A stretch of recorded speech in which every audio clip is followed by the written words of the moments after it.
Pues muchísimas gracias a las personas que en este momento se unen con nosotros y desde luego a nuestro invitado, a Román Macaya, el presidente ejecutivo de la Caja Costarricense del Seguro Social. Gracias. ¿Cómo le va, don Román? Muy buenos días, don Gustavo, y un saludo a todos los radioescucha que nos están oyendo en este momento. Muy amable. Don Román, me gustaría que en primera instancia hiciéramos un balance del trabajo de la Caja en este momento inédito para la historia de Costa Rica y del mundo, de esta sociedad, como es la pandemia. Muchos hablan y rescatan el valor de la Caja como un pilar para lo que ha sido la atención de la COVID-19. Bueno, estamos completando ya un año de atención de una pandemia. Normalmente la fijamos como la fecha 6 de marzo que se diagnosticó ese primer paciente, pero la verdad es que la Caja ya venía trabajando, preparándose desde antes de ese diagnóstico y precisamente por eso se pudo hacer el diagnóstico. Pero bueno, este año ha sido un año definitivamente histórico para el mundo, para Costa Rica y definitivamente para la Caja. Es la emergencia sanitaria más importante que ha enfrentado la institución en sus 80 años de existencia. Y desde el inicio, pues fijamos las metas basadas en las fortalezas de la Caja. Una de ellas, muy importante, es su estructura. En Costa Rica, la Caja administra todos los centros de atención de salud públicos y eso no es usual. En la mayoría del mundo está fragmentado esa cobertura de servicios. Aún los públicos pueden estar divididos entre el Ministerio de Salud y la Seguridad Social o otros entes que pueden existir. Pero en Costa Rica todo está bajo una única sombrilla, una única administración que es la Caja. Esa estrategia que la llamamos una sola caja es la que nos permite atender los pacientes donde mejor se puedan atender, ya sea por disponibilidad de camas, de equipo, de especialistas o por cercanía a donde están esos pacientes. Y desde el inicio identificamos que eso sería una gran fortaleza en la atención de una pandemia donde hospitales, áreas de salud, EVAIS, a todo nivel, se pueden poner de acuerdo en simplemente redistribuir pacientes o flujos de atención de esta pandemia por COVID de una manera que en otros países sería imposible. Tendrían que estar firmando convenios, negociando quién va a pagar qué. En la Caja simplemente es una decisión que se toma y eso nos ha permitido reaccionar muy rápidamente, convirtiendo centros como el CENARE a lo que hoy conocemos como SEACO temporalmente, que es un centro dedicado 100% a los pacientes COVID, lo que ha sido completar y dedicarle exclusivamente Torre Este del Calderón Guardia a pacientes COVID, lo que ha sido la reconversión del Hospital Nacional Psiquiátrico también para la atención de COVID y lo que ha sido la ampliación de la capacidad en prácticamente todos los hospitales, los nacionales, los regionales y los periféricos para poder atender a estos pacientes. Y cuando esos hospitales atienden pacientes COVID y no COVID, tenemos que implementar modalidades para esa atención diferenciada, precisamente para proteger a los pacientes no COVID que no se vayan a infectar, así como al personal médico de todo nivel que opera en la Caja. Y se ha hecho una enorme inversión en infraestructura, en equipamiento, en preparación, en capacitación por parte de la Caja para atender esta emergencia nacional. Y creo que a ningún costarricense le queda la menor duda de que la Caja es esa institución indispensable para el país y que la que nos permite darle cierta continuidad a la economía cuando se nos viene un reto en serio, como lo es una pandemia. Recuerdo precisamente hace un año, días de diferencia, cuando ya se estaba advirtiendo y a los costarricenses se nos decía, va a llegar, o sea, la COVID-19 va a llegar. No sabemos cuándo, no sabemos con qué intensidad, pero es un fenómeno que está llegando a los diferentes países y a Costa Rica inevitablemente de alguna forma nos va a impactar. Y usted nos hablaba ahora al inicio, don Román, de que ustedes estuvieron preparando antes de que se diera ese primer caso y el posterior cierre el 18 de marzo, el 6 de marzo se da el primer caso, el 18 se dan la orden de confinamiento. ¿Cómo fue ese proceso entre lo que eran las noticias que se recibían de afuera y ya conocer que había COVID en Costa Rica? Sí, bueno, recordemos que en diciembre del 2019 nadie se imaginaba el 2020 que nos esperaba. Todo el mundo estaba comiendo tamal tranquilo. Sí, todo el mundo estaba celebrando el fin de año y realmente esperanzado de un nuevo año 2020 con nuevas metas y nuevas ilusiones. Pero luego comenzó a salir mucha noticia, primero de Wuhan, China, y luego de otras ciudades en China. Luego se fue esparciendo a otras ciudades y países en Asia. Y luego brinca a Europa, donde comienza a crear realmente estragos en Italia y en España. Sí. Y vemos noticias desgarradoras de hospitales donde no tenían suficientes ventiladores mecánicos para la cantidad de pacientes que estaban entrando, donde vemos que reconvierten pistas de patinaje en hielo como morgues improvisadas y donde vemos que esta pandemia realmente viene con una enorme virulencia, mucha fuerza y tenemos que prepararnos. Y ahí es donde activamos el CAED, que es el Centro de Atención de Emergencias y Desastres en la Caja. Es una unidad de la Caja que se enfoca y se activa cuando se prevén o a veces no se pueden prever todas las emergencias. Un terremoto, por ejemplo, Claro. no se puede prever, pero digamos un huracán se podría preparar, pero lo que es una pandemia por lo menos nos dio unas semanas de ventana para irnos preparando y se comenzaron a tirar lineamientos, a preparar los centros de atención y a más que nada investigar de qué se trata este patógeno, este virus SARS-CoV-2. Había que aprender lo más rápidamente posible sobre cómo atender pacientes COVID-19 y eso nos comenzó a preparar. Sabíamos que también necesitábamos capacidad de diagnóstico.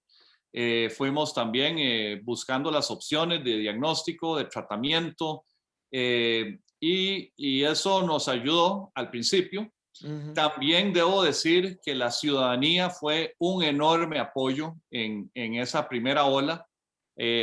Las personas le ponían mucha atención a las conferencias de prensa, al mensaje conjunto entre la Caja, la Comisión Nacional de Emergencias, el Ministerio de Salud, obviamente, como rector del sector, para aprender a protegernos contra este enemigo invisible. Y esa educación de nuestra ciudadanía se sintió en esa primera ola. Y claro, luego, bueno, perdón, yo recuerdo, nos salían 3 casos, 4 casos y la gente estaba como que muy optimista, ¿verdad?, de la situación. sí, pero luego, bueno, a mediados de año fue cuando ya se vino una segunda ola mucho más agresiva, propagándose mucho más rápido y ya no se permitía, o sea, no nos permitía darle el rastreo a todos los casos para aislarlos oportunamente. Y el resto es historia conocida, claro, de que nos lleva a donde estamos hoy. Pero la Caja ha hecho un enorme esfuerzo, no solo en el área sanitaria, en preparar nuestros hospitales, nuestros médicos, enfermeros, farmacéuticos, microbiólogos, etcétera, para la atención sanitaria, sino también para proteger social y económicamente a las familias. Doy algunos ejemplos. Redefinimos muy temprano en la pandemia, en la Junta Directiva de la Caja, la definición de una incapacidad para incluir dentro de lo que se puede subsidiar con una incapacidad esos casos de órdenes sanitarias de personas aseguradas que estaban aisladas por sospecha de COVID, ¿verdad? Eso le daba por lo menos una garantía de algún ingreso a esas personas que calificaban. Luego también flexibilizamos los arreglos de pago y los convenios de pago para que las personas, ya sean trabajadores independientes o las empresas, tuvieran condiciones más flexibles para permanecer afiliados a la caja, para mantener esa formalidad, y eso tuvo un gran impacto. El año pasado nosotros tuvimos casi una oleada récord de personas acercándose a la caja para llegar a convenios y arreglos de pago, y eso nos ayudó también económicamente. También en cuanto al sistema de pensiones nuestro que hace préstamos, la gerencia de pensiones administra hipotecas o préstamos hipotecarios de personas que tienen afiliación con la caja y están afiliadas al IBM.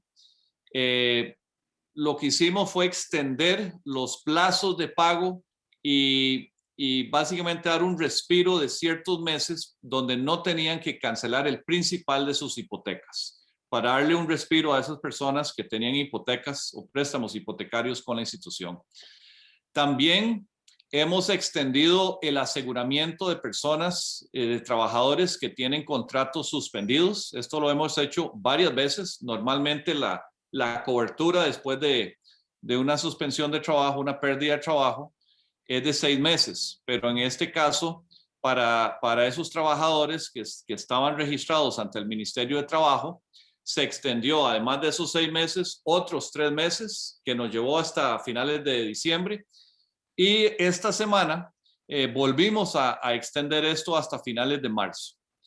Y luego también redujimos la base mínima contributiva durante 6 meses, que le dio un respiro tanto a las empresas como a los trabajadores independientes. Entonces, la caja ha hecho un enorme esfuerzo de no solo atender la emergencia sanitaria, sino también de tratar de proteger social y económicamente a la familia costarricense. Buenísimo. Ahora, don Román, podríamos hablar, claro, la pandemia nos ocupa y nos seguirá ocupando, pero el costarricense sufre de otros males y vienen procesos, vienen campañas de prevención y por supuesto la atención que brinda la caja. ¿Cómo ha sido eso, don Román? Lograr seguir cumpliendo con esas necesidades y exigencias de la ciudadanía alrededor de diversos problemas de salud mientras estamos, como indicaba, tan ocupados atendiendo la pandemia. Bueno, eso es una muy buena pregunta, don Gustavo. Efectivamente, en media pandemia también hay que atender las enfermedades no COVID. Y eso es un enorme reto, porque tenemos pacientes COVID en el mismo hospital donde hay que proteger al personal y al resto de los pacientes que no son pacientes COVID, mientras se le hace una consulta externa, un procedimiento o una cirugía. Indudablemente una pandemia tiene su impacto, ¿verdad? Hay que proteger a los pacientes y al cuerpo médico en todo sentido, pero se logró innovar en muchas maneras para seguir atendiendo pacientes no COVID de una forma que nunca lo habíamos hecho antes. Por ejemplo, en consulta externa, habilitamos la modalidad de consultas virtuales, ya sea por medios digitales o por llamadas telefónicas, en las consultas que se podían hacer por esos medios. Y el año pasado se atendieron 2.859.792 citas de consulta externa de forma no presencial. Y de forma presencial se atendieron 7.993.124 citas. Entonces, hay más o menos un 20%, más de un 20% que se atendió de estas nuevas formas de atención. Sí hubo una caída en la consulta total de más o menos un 21% durante todo el año. Y eso basado en las proyecciones de crecimiento normal que se dan año a año del volumen de consulta externa. pero siempre tendremos una gran cantidad de casos, ¿verdad?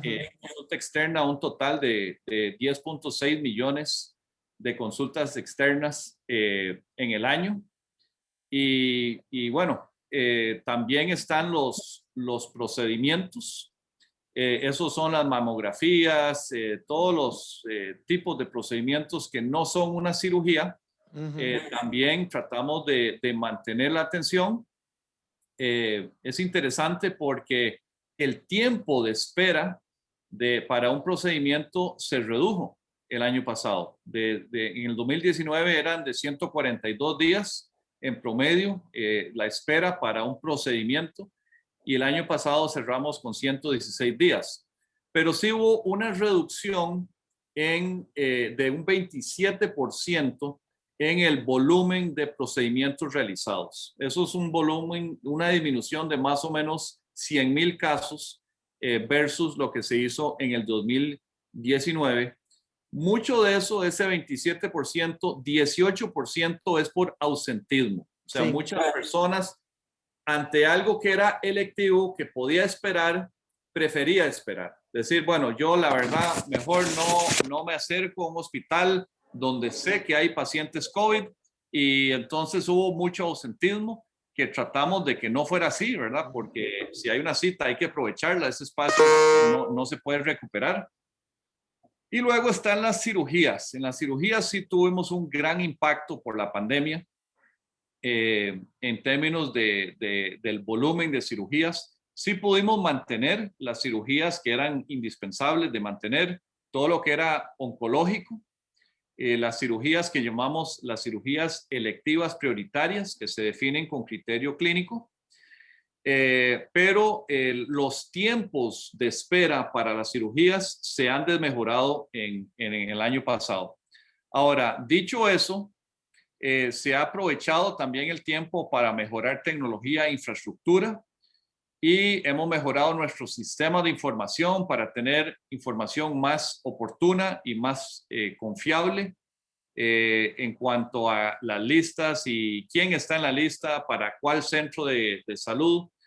Y cuando nosotros tengamos la oportunidad de volver agresivamente y muy ambiciosamente a las campañas de reducción de tiempos de espera, van a ser impactos mucho más rápido de lo que vimos en el 2019. En el 2019 tuvimos más de 200 programas implementados para la reducción de tiempos de espera, y eso se sintió. Los tiempos de espera se redujeron, se limpió mucho de la presa de años anteriores, y eso va a ser más rápido cuando podamos implementar esos mismos programas otra vez. Primero porque ya tenemos el equipo, la gente ya está capacitada, ya lo ha hecho en el 2019, tenemos confianza de que lo podemos hacer, pero también contamos con tecnología e infraestructura con la cual no contábamos en el 2019. Algunos ejemplos. En el 2019 terminamos la remodelación de los quirófanos del hospital geriátrico. Esa infraestructura estará disponible para todo un año completo cuando retornemos con esa ambición de reducir tiempos de espera. El año pasado se terminó Torre Este del Calderón Guardia, 7 pisos de camas críticas con las cuales esas camas pueden ser ocupadas por ejemplo, pacientes de trasplante que tienen que tener cuidados intensivos después de la cirugía. Hoy estamos dedicándolo a la pandemia. Esa torre está dedicada en lo que son camas exclusivamente a pacientes COVID, pero poco a poco lo iremos convirtiendo otra vez a pacientes no COVID. Y en este año, en el segundo semestre, se va a terminar la torre quirúrgica del Hospital México. Para cualquiera que pase manejando por enfrente del Hospital México, notarán una gran extensión, una torre nueva que está muy avanzada y que le va a agregar 21 quirófanos al Hospital México. El Hospital México en sus momentos de mayor crisis de quirófanos llegó a tener un quirófano operando. Uno. Esta torre, bueno, hemos recuperado quirófanos en estos últimos 2 años, pero esta torre le va a dotar al hospital 21 quirófanos y ya ese cuello de botella lo eliminamos.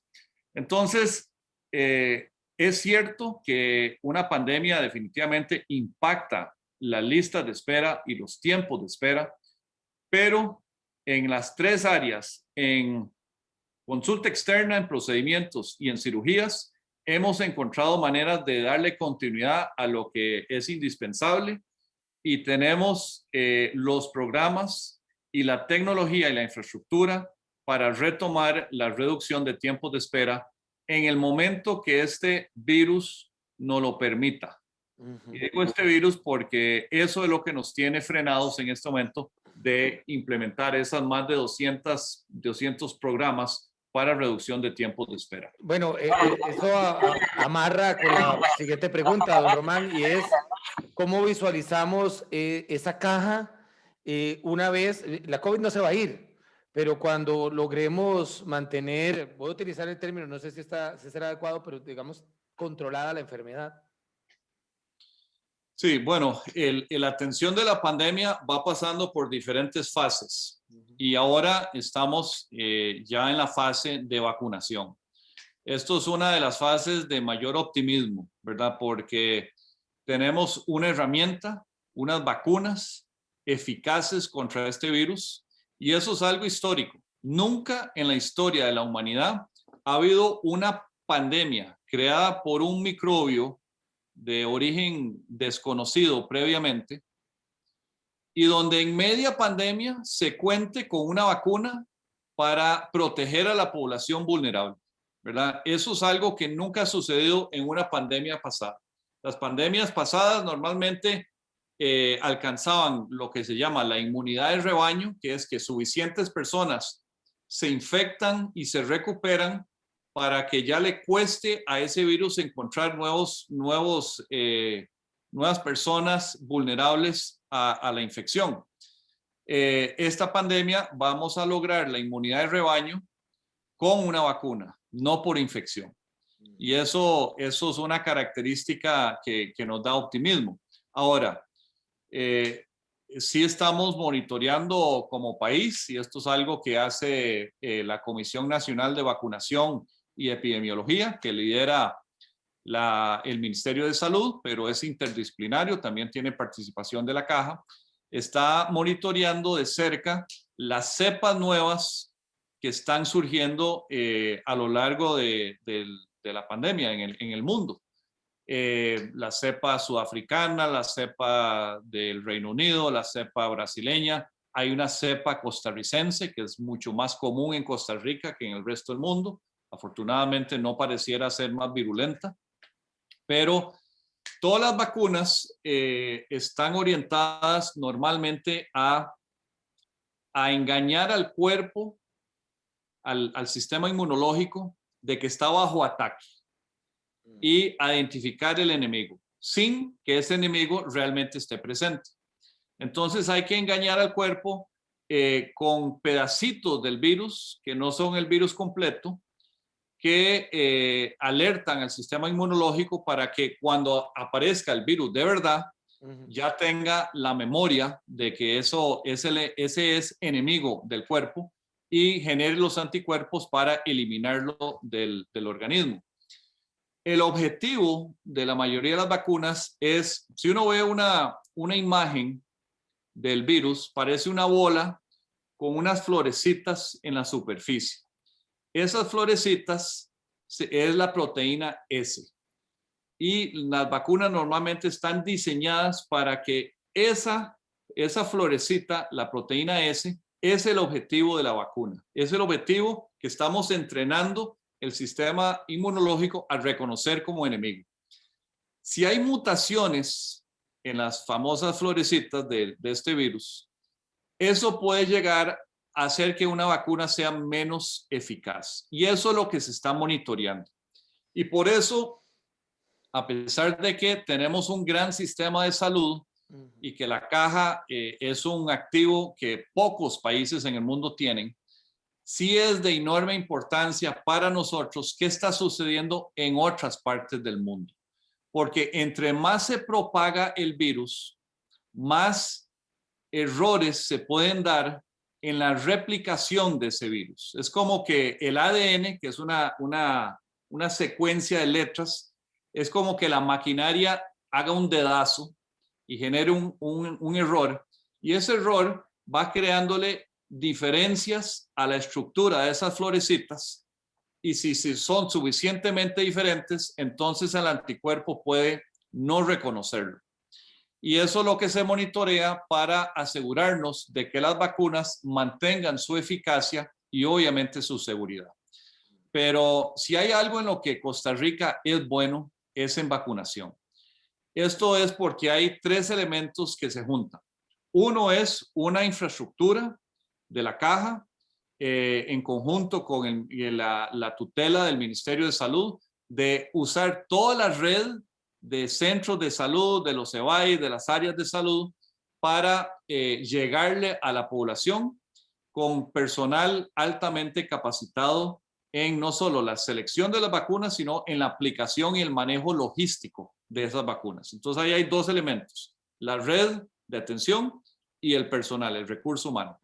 Pero el tercer elemento, que es igual de importante en Costa Rica, es una población educada que todavía cree en la ciencia.